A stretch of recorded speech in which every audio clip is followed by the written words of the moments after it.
Hello friends, good afternoon. दोस्तों, ये video हमारा रीजनिंग का पार्ट 11 है, जिसमें हम लोग रीजनिंग के टॉप 10 एमसीक्यूज के प्रश्नों को शॉर्ट ट्रिक के जरिए यानी कि कम से कम समय में सॉल्व करेंगे। तो दोस्तों, आप लोग इन्हें कॉन्सेंट्रेट होकर सॉल्व करें। क्वेश्चंस कम सॉल्व होने पर पुनः प्रश्नों का एनालाइज करें, ताकि रीजनिंग के प्रश्नों में आप लोग पूरी तरह से प्रिपेयर हो सके। तो चलिए दोस्तों, सबसे पहले हम लोग क्वेश्चन के नेचर के बारे में बात कर लेते हैं। पहला क्वेश्चन दोस्तों हमारा कोडिंग डिकोडिंग से है, जिसमें दोस्तों EJOT का जो सीरीज VQLG के साथ बन रहा है, वही मैं बताना है दोस्तों कि BGLQ का सीरीज किस ऑप्शन के साथ बनेगा। नेक्स्ट क्वेश्चन दोस्तों हमारा नंबर सिस्टम का है, जिसमें 69, 72, 78, 87 ये संख्याएं दी गई हैं। हमें बताना दोस्तों क्वेश्चन मार्क के सामने कौन सी संख्या आएगी। नेक्स्ट क्वेश्चन दोस्तों हमारा मिसिंग नंबर से है, जिसमें फर्स्ट व सेकंड सीरीज हमारी भरी हुई है। फर्स्ट व सेकंड सीरीज के क्रम से हम लोगों को बताने दोस्तों कि थर्ड सीरीज में कौन सी संख्या भरी जाएगी। तो इस तरह से दोस्तों इसमें मिक्स प्रश्नों को शामिल किया गया है, ताकि आपका कोई भी एग्जाम पड़े तो आप रीजनिंग में पूरी तरह से प्रिपेयर रहें।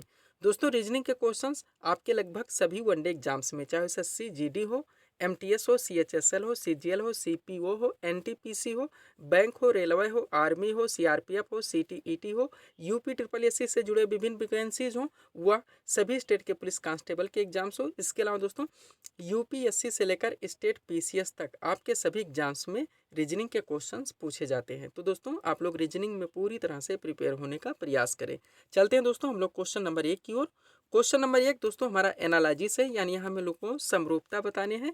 क्वेश्चन कह रहा है दोस्तों कि कांडला का जो संबंध गुजरात के साथ है, वही कोचीन का किसके साथ होगा। अब ये जीके रिलेटेड क्वेश्चन है दोस्तों। जब आप लोग जीके में पूरी तरह से दोस्तों प्रिपेयर होते हैं, तो ऐसे क्वेश्चन को आप लोग सेकेंडों में सॉल्व कर रहे हैं, सॉल्व कर सकते हैं। अब यहाँ दिया गया दोस्तों कांडला। तो कांडला क्या है? एक बंदरगाह है जो कि गुजरात राज्य में स्थित है। अब एक कोचीन भी एक बंदरगाह है। अब हमें लोकेशन बताना है कि किस राज्य में स्थित है। तो कोचीन दोस्तों ये बंदरगाह केरल राज्य में स्थित है, यानी कि विकल्प नंबर बी यहाँ पे हमारा करेक्ट आंसर होगा। जैसे कांडला का संबंध गुजरात से है, वैसे ही कोचीन का संबंध केरल से है। आगे चलेंगे हम लोग क्वेश्चन नंबर 2 की ओर। क्वेश्चन नंबर 2 हमारे सामने है दोस्तों। क्वेश्चन स्पेस विजुअलाइजेशन से, यानी खाली स्थान हम लोगों को भरने हैं। क्वेश्चन कह रहा है निम्न में खाली स्थान पर कौन सी संख्या आएगी। फर्स्ट व सेकंड सीरीज हमारी भरी हुई है। इस सीरीज को देखते हुए दोस्तों क्रम से हमें बताना है कि थर्ड सीरीज में कौन सी संख्या आएगी। तो चलिए दोस्तों हम लोग लॉजिक लगाते हैं। बीच में जो संख्या दी गई दोस्तों, पहले में 10 है, दूसरे में 24 है, थर्ड में हम लोगों को बताना है। तो दोस्तों कोई बड़ी संख्या नहीं आ रही, इसका मतलब दोस्तों कुछ है, कुछ प्लस या कुछ माइनस हो रहा होगा। अगर दोस्तों यहाँ पे कुछ बड़ी संख्या आई होती है तो हम लोग स्क्वायर या क्यूब के बारे में सोचते। तो चलिए दोस्तों सबसे पहले हम लोग प्लस करके देख लेते हैं। तो 6 + 4 यहाँ पे करेंगे दोस्तों तो हमारा 10 हो जाएगा, +2 ऐड करेंगे तो 12 हो जाएगा। यानी पहली सीरीज के सारी संख्याओं को जोड़ें तो 12 होता है, और बीच में संख्या 10 है। अब 12 को दोस्तों 10 से माइनस करेंगे तो 10 आ जाएगा। यानी ये सीरीज हमारा सही चल रहा है। अगर ये सीरीज सेकेंड में भी चल रहा है तो हमारे आंसर राइट हो जाएंगे। तो दोस्तों सेकंड सीरीज चेक करेंगे तो ऊपर की दोनों संख्याओं को ऐड करें तो हमारा 12 हो जाएगा। नीचे की दोनों संख्याओं को ऐड करें दोस्तों तो यहाँ हमारा हो जाएगा 8 + 6 दोस्तों 14 हो जाएगा। अब 12 प्लस हम लोग 14 को ऐड करेंगे दोस्तों तो 26 हो जाएगा। अब -2 करने हैं तो 26 - 2 करेंगे तो 24 बन जाएगा। यानी बी भी हमारा सही चला है। अब इसी क्रम से हम लोग इसको दोस्तों सॉल्व कर लेंगे। ऊपर की दोनों संख्याओं को प्लस करेंगे, नीचे की दोनों संख्याओं को प्लस करके ऐड करके -2 कर देंगे। ऊपर की दोनों संख्याओं को प्लस करेंगे, कितना आ जाएगा दोस्तों? 18 आ जाएगा। अब हम लोग यहाँ पे 18 लिख लेंगे।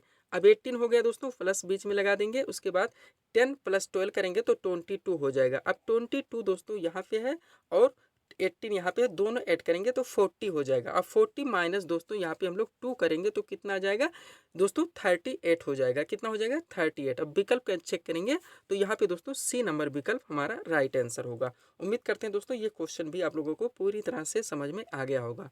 आगे चलते हैं हम लोग क्वेश्चन नंबर 3 की ओर। नेक्स्ट क्वेश्चन दोस्तों हमारा कोडिंग डिकोडिंग से हमें बताना है कि EJOT का जो सीरीज दोस्तों VQLG के साथ बनना है, वही VGLQ का सीरीज किस दोस्तों ऑप्शन के साथ बनेगा। अब ध्यान से देखिए दोस्तों, मैं बार बार बोलता हूं कि वर्णमाला के 26 अक्षरों को यहाँ पे दोस्तों आप लोग नंबरिंग से याद कर लीजिए, सीधे क्रम में और उल्टे क्रम में। अब ये याद रहेंगे दोस्तों तो तुरंत क्वेश्चन सॉल्व हो जाते हैं। जैसे ई हमारा किस नंबर पे आता है? 5 नंबर पे आता है। और उल्टे क्रम में देखें तो वी कितने नंबर पे आता है? ये भी 5 नंबर पे आता है। यानी पहला जो अंक दोस्तों यहाँ पे दोस्तों हम लोगों को नंबरिंग करने और लास्ट से उसको सीरीज में लाने हैं। तो ई का हमारा 5 हो गया। अब इसी तरह से दोस्तों सबका देखेंगे तो हमारा यहाँ पे सीरीज बैठ रहा है, जे का भी हमारा बैठ रहा है, ओ का भी बैठ रहा है, टी का भी बैठ रहा है, यानी सीधे क्रम में और उल्टे क्रम में। अब यही हम लोग दोस्तों यहाँ पे कर लेंगे, कहाँ पे, यहाँ पे कर लेंगे। तो वी हमारा कितने पे आता है दोस्तों, सेकंड पे आता है। शुरू से शुरू करें तो सेकंड पे आता है, और लास्ट से दोस्तों हम लोग नंबरिंग करें तो सेकंड पे कौन सा अक्षर आएगा, वाई आएगा। जेड के बाद क्या आएगा, वाई आएगा, यानी सबसे पहले वाई आना चाहिए। अब विकल्प चेक करेंगे दोस्तों तो डी नंबर विकल्प यहाँ पे हमारा करेक्ट हो जाएगा पहले ही करने से। ये होते हैं दोस्तों सेकंडों में सॉल्व करने से। वाई आ गया तो और चेक करने की जरूरत नहीं है, क्योंकि सारे विकल्प में हमारे वाई नहीं आए हुए हैं। ये चीज़ होता है दोस्तों। जैसे ही थोड़ा सा आप लोगों को लॉजिक लगे तुरंत ऑप्शंस पे ध्यान दीजिए। अब बाकी दोस्तों आप लोग तो बैठ जाएंगे, जैसे यहाँ पे क्यू है उल्टा आप लिख कर लीजिए, यहाँ लास्ट में क्यू है, या फर्स्ट पे जे आना चाहिए तो यहाँ पे जे आया हुआ है। यही घुमा के हम लोग दोस्तों उसी ऑप्शन में ही चेक कर लेते हैं। ये होता है दोस्तों, बार बार प्रैक्टिस करने से हम लोगों को क्वेश्चन ईजी हो जाते हैं। आगे चलेंगे हम लोग 4 नंबर क्वेश्चन की ओर। 4 नंबर क्वेश्चन दोस्तों हमारे सामने है। क्वेश्चन यहाँ दोस्तों हमारा एक कॉन्सेप्ट दिया गया है दोस्तों, यानी कि वेन डायग्राम का क्वेश्चन है। कॉन्सेप्ट दिया गया है वैगन, सब्जियां और मांस का। हमें बताना है दोस्तों ये किस ऑप्शन से रिलेटेड होगा या दोस्तों फॉलो करेगा। अब वैगन देखिए दोस्तों, सब्जियां देखिए और मांस देखिए। यहाँ कॉन्सेप्ट पे सबसे पहले आप लोग लॉजिक लगाइए। कॉन्सेप्ट पे लॉजिक लगेगा तो दोस्तों तुरंत आंसर आ जाएंगे। अब बैगन क्या है दोस्तों, सबसे पहले बैगन और सब्जियां। तो बैगन क्या है, एक सब्जी है। और यहाँ से उल्टा भी कर दे तो सब्जी के अंतर्गत क्या आता है, बैगन भी आता है। मांस भी एक सब्जी ही दोस्तों, लेकिन यहाँ ना दोस्तों बैगन के साथ शाकाहारी के साथ रिलेटेड होगा और ना ही दोस्तों ये इसमें आएगा। तो यानी कि दोस्तों मांस भी एक सब्जी है, लेकिन ये सब्जियों की दोस्तों जो बैगन है इसकी श्रेणी में नहीं आएगा। तो सबसे पहले हम लोग क्या करेंगे दोस्तों, सब्जी का एक यहाँ पे अपना बनाएंगे, यानी कि एक सब्जी का घेरा बनाएंगे। अब सब्जी के अंतर्गत हम लोग दोस्तों बैगन को डाल देंगे। और बैगन दोस्तों मांस से किसी भी प्रकार संबंधित नहीं, तो मांस हमारा अलग हो जाएगा। इस तरह से बनेंगे, यानी दोस्तों बड़ा कोष्ठक बनेगा, बड़ा कोष्ठक के अंदर छोटा कोष्ठक, सब्जियों के अंदर बैगन आ जाएंगे और मांस अलग हो जाएगा। अब इस तरह से ऑप्शन में चेक करेंगे तो ये नंबर को विकल्प हमारा करेक्ट आंसर बनेगा। आगे चलते हैं हम लोग 5 नंबर क्वेश्चन की ओर। 5 नंबर क्वेश्चन दोस्तों हमारे सामने है, कोडिंग डिकोडिंग से क्वेश्चन है। मोस्ट इंपोर्टेंट क्वेश्चन दोस्तों, ध्यान दीजिएगा आप लोग। ऐसे क्वेश्चन दोस्तों आप लोग एक बार में ही पूरा पढ़ने का प्रयास करें। क्वेश्चन कह रहा है, ये धूल को हवा, ये धूल को हवा, हवा को आग, आग को पानी, पानी को रंग, रंग को वर्षा तथा वर्षा को धूल कहते हैं, तब मछली कहाँ रहती है। तो सबसे पहले ये लॉजिक लगाइए कि मछली कहाँ रहती है, तो मछली पानी में रहती है। अब पानी को इसमें क्या कहा जा रहा है ये देखना है। तो धूल को हवा, हवा को आग, आग को पानी, आग को पानी कहा रहा है, और पानी को क्या कहा जा रहा है, तो पानी को रंग कहा जा रहा है। अब रंग चेक करेंगे किस ऑप्शन में, तो सी नंबर, यानी सी के साथ जाएगा। मछली जो है रंग में रहेंगी इस दोस्तों कथन के अनुसार। सी नंबर विकल्प यहाँ पे आपका करेक्ट आंसर होगा। आगे चलेंगे 6 नंबर क्वेश्चन की ओर।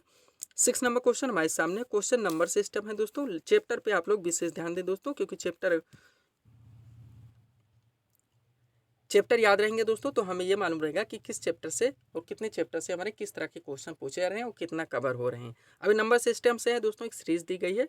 सीरीज में दोस्तों 69 है, 72 है, 78 है, 87 है, और यहाँ पे दोस्तों हमारा क्वेश्चन मार्क है, फिर 114 है। अब ध्यान दीजिए दोस्तों को, यहाँ पे संख्या देखें तो बढ़ते क्रम में है। थोड़ा सा दोस्तों संख्याएं बढ़ रही है, इसका मतलब थोड़ा थोड़ा इसमें प्लस किया जा रहा है, ये हमारा लॉजिक होगा। अब चलिए थोड़ा थोड़ा हम लोग ऐड करके देख लेते हैं। तो 69 फिर 72 है, तो प्लस कितना आ जाएगा, बीच में 3 आ जाएगा। 69 में 3 ऐड कर लेंगे तो 72 आ जाएगा, यानी एक लॉजिक लग गया। अब 72 से 78 है, तो बीच में कितना संख्या का गैप है दोस्तों, 6 संख्या, यानी 72 में छोड़ देंगे, 6 जोड़ेंगे तो 78 आ जाएगा। यानी पहले 3 है फिर 6 है। अब 3 के बाद 6 में हम लोग यहाँ देखेंगे दोस्तों, तो 78 से 87 के बीच में कितना गैप है, तो दोस्तों 78 से हम लोग देखें तो यहाँ 87 के बीच में 9 गैप है, यानी 9 हम लोग 78 में जोड़ दें तो हमारा 87 हो जाए। यानी 3 + 6, 6 + 9। अब हम लोगों को कितना ऐड करने हैं, तो 12 ऐड कर लेने, यानी 87 + 12 कर लेने। अब 87 प्लस दोस्तों हम लोग 12 करेंगे तो कितना हो जाएगा, 87 और 10 कितना हो जाएगा दोस्तों, 97 हो जाएगा, और 2 ऐड करेंगे तो 99, यानी 99। अब विकल्प चेक करेंगे तो 99 यहाँ पे हमारा राइट आंसर हो जाएगा।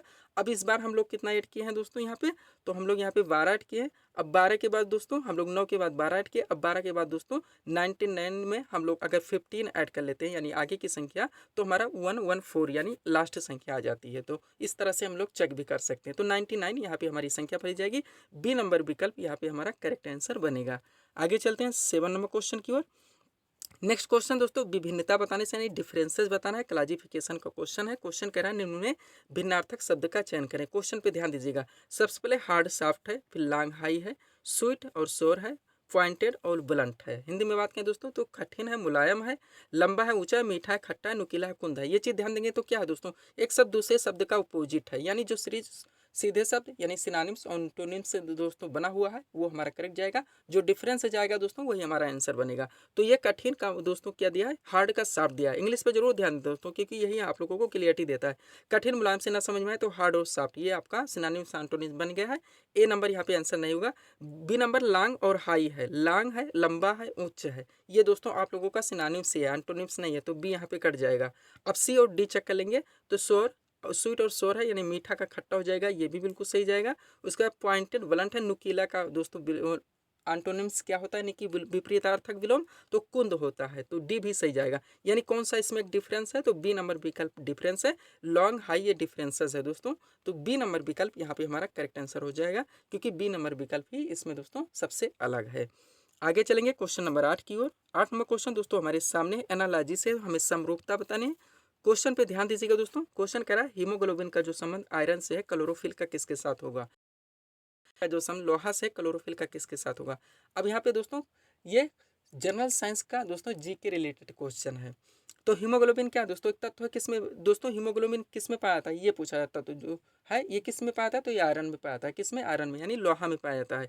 इसका मतलब किस में कौन पाया जाता है, यहाँ से पूछा जा रहा है। अब क्लोरोफिल में क्या पाया जाता है, यही में बताना है। तांबा पाया जाता है, मैग्नीशियम, कोबाल्ट या कैल्शियम। तो क्या पाया जाता है दोस्तों, क्लोरोफिल किस में पाया जाता है, कोबाल्ट, यानी कि बी नंबर विकल्प यहाँ पे हमारा करेक्ट आंसर होगा दोस्तों। क्लोरोफिल में जैसे ही हीमोग्लोबिन में लोहा पाया जाता है, वैसे क्लोरोफिल में मैग्नीशियम पाया जाता है। क्या, मैग्नीशियम, बी नंबर विकल्प यहाँ पे हमारा करेक्ट आंसर होगा। आगे चलते हैं हम लोग 9 नंबर क्वेश्चन की ओर। क्वेश्चन दोस्तों ये भी हमारा क्लासिफिकेशन यानी डिफरेंसेस बताने, इसमें निम्न में भिन्नार्थक शब्द का चयन करें, ये हमारा क्वेश्चन है। क्वेश्चन पे ध्यान दीजिएगा दोस्तों। सबसे पहले क्या है, टीचर है, उसके बाद क्या है, प्रिंसिपल है, फिर स्टूडेंट है, फिर लेक्चरर है। अब ध्यान दीजिए यहाँ पे, सबसे पहले अध्यापक है, प्रधानाचार्य है, विद्यार्थी, प्रवक्ता है।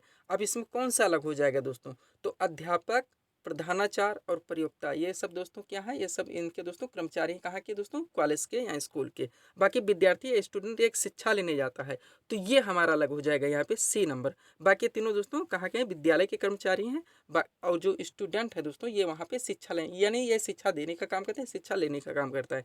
तो स्टूडेंट सी नंबर विकल्प यहाँ पे हमारा करेक्ट आंसर बन जाएगा। आगे चलेंगे दोस्तों क्वेश्चन नंबर 10 की ओर।